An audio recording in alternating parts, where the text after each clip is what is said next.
Hello guys, welcome back to my YouTube channel. Magluto tayo ng bulalo. Bulalo for today's video. Ganon. Ayan. Meron na tayong beef shank. Beef shank. Alright. Ilaga na natin to guys. Alright. Ayan. Maglaga na tayo at atin na yung na-chop-chop.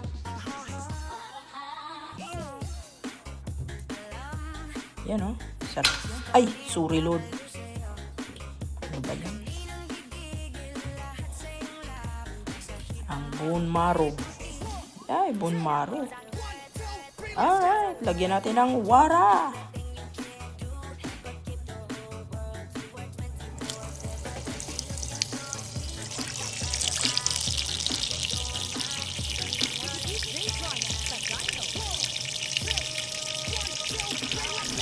Banlawan muna natin ito isa lang. Ayan. Nabanlawan na natin.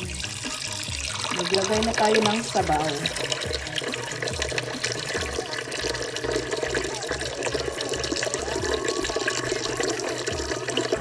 Kunti lang yan. Kasi na yan sa aming dalawa ni Habi.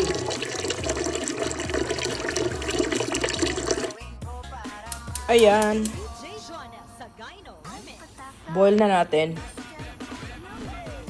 Yan. Wala muna tayong nilagay na pampalasa. Mamaya-maya na.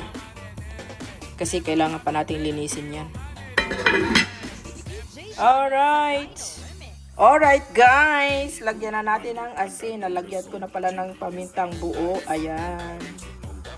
Lagyan na natin ng asin. Nalinis ko na din yan. Tingnan nyo naman ang pot.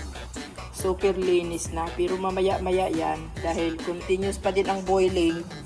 Ay baka mag-dark ulit. But anyways, at least ngayon, okay siya oh. Ayan.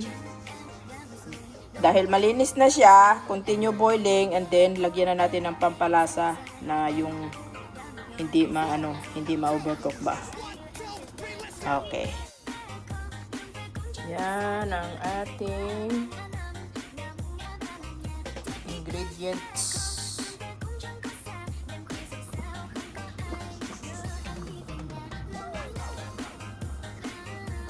Yan.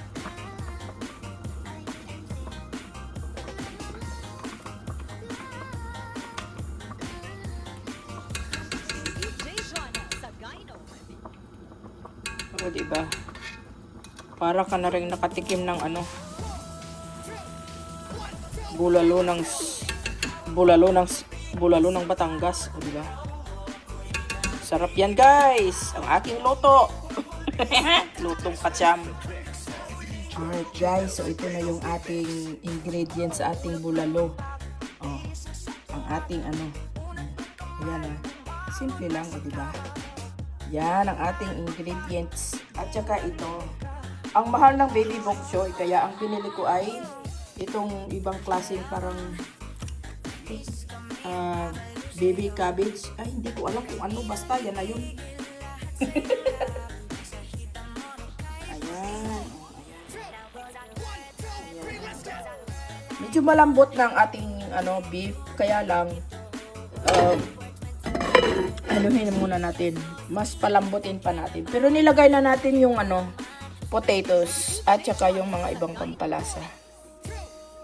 A few moments later. At yan na nga yun guys. Oh, ayan. Ito na yung aking recipe. Oh, ayan. Kumain na nga pala kami guys. Thank you for watching.